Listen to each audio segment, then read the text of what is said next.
Hey, what's up, everybody? You're now tuned into T. And And it's your girl, Jazzy J. Mike D's And we in the building, y'all. Thank y'all so much for everybody who comes through, supports the channel, and shows love. You know we appreciate y'all. And we got a video for y'all, babe. What we talking about today? Man, we are talking about the parents of the Oxford mass shooter. Parents going to trial because they're accomplices. They're accomplices, and they facilitated this whole thing. That's the words that should be used. Accomplices, facilitation, and that's what they did. And you can still hear the video as well. So let's take a look. An appeals court says the charges stand and the Crumbleys are headed to trial. A major decision in the case that could set a precedent across the country. Thanks for being with us, everyone. I'm Kimberly Gill. And I'm Karen Drew, in for Devin Skillion tonight. The Michigan Court of Appeals released its decision in the case today. The pair is charged with involuntary manslaughter in connection to their son's deadly shooting at Oxford High School.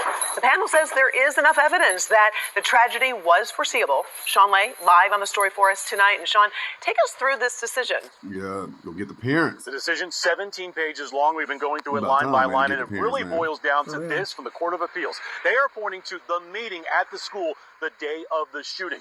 Parents, student, and school administrators.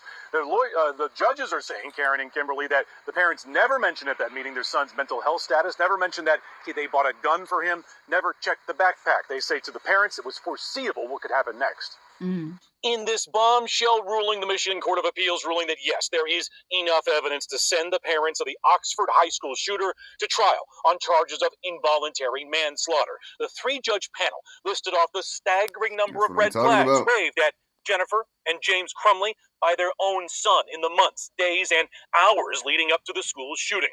That the judges say the parents could have prevented the shooting by getting their son the help he was begging for, but they ignored him. The judges cite text messages the son sent to Jennifer Crumbley saying that there was a demon in their home and he was scared. The judges point out there was no response to him. The son sent a text back to his mother. Can you at least text back? The judges point out that the parents bought their son a handgun and failed to secure it at home. A gun lock was still in its original package at home.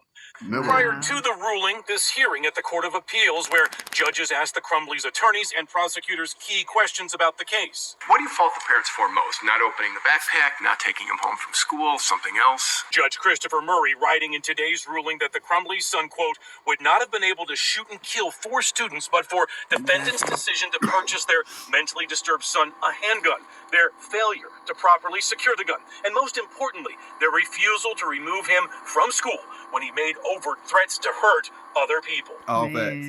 All facts.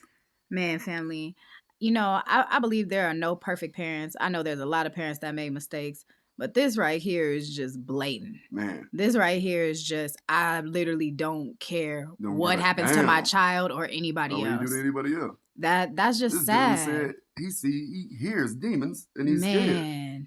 And they get the gun for him afterwards. After he says that. Afterwards. So I guess their answer was, next time you see a demon, shoot the demon. Man. You ain't got to worry about the demon nowhere. Here you go, son. Bam. See the demon, shoot the demon.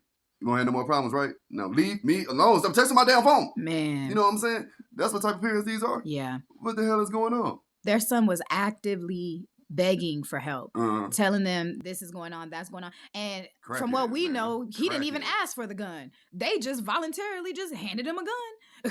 Here you go. They bought him the gun. Man, that makes no sense. Big shout out to Michigan because they should be held accountable. Yeah. They should go to jail. Yeah. Whatever prison time he does, they should do right alongside of him. So he killed 4 people. That's 4 life sentences. That's 100 years. Boy, he better try to live like God. Definitely. This is all school shooters, mass shooters, any of those types. If they 18 and under, hey, parents should definitely get the same type of treatment that these Crumbleys are getting. Exactly. They should be definitely getting that same type of treatment. Even if the parents, man, I'm willing. The parents bought the gun for any of their children, and they go out and do this, they should be investigated. Like, straight up. They should just be investigated when the child actually goes and kills people. Yeah. They got to be investigated. Yeah. Like, child killed 4 people? First place you go, parents.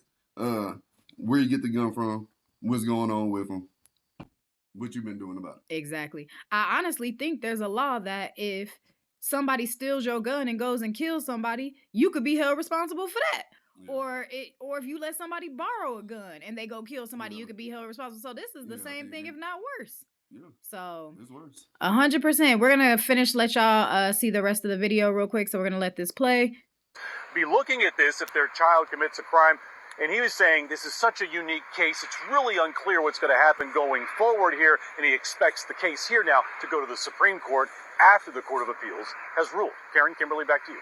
Definitely a landmark case. I know the whole country is watching how this is going to be handled. So that being said, following the rulings today, will things move quick or is this going to be a slow roll?